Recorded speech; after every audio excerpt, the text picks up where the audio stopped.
Milli Hidrometeorologiya Xidməti kanalımıza bildirib ki, iyunun 14-ü Bakıda və Abşeron yarımadasında hava yağmursuz keçəcək.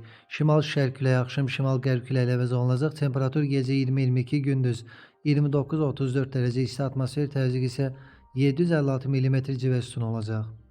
Naxçıvanda yağıntı ehtimalı yoxdur. Temperatur 29-33 dərəcə isti olacaq. Azərbaycan əksər rayonlarında da yağıntı gözlənilmir, lakin gündüzdən bəzi dağ-ətəyi və dağlıq rayonlarda arabir yağış yağacağı, şimşək çaxacağı, ayrı-ayrı yerlərdə intensiv olacağı, dolu düşəcəyi gözlənilir. Gecə və səhər dağlıq ərazilərdə duman olacaq, mülayim şərq küləyi arabir güclənəcək. Temperatur gecə 18-22, gündüz 32-37, dağlarda gecə 9-14, gündüz 17-22 dərəcə isti olacaq. İstənilən hava şəraitində hər birinizə xoş əhval-ruhiyyə arzu edirik.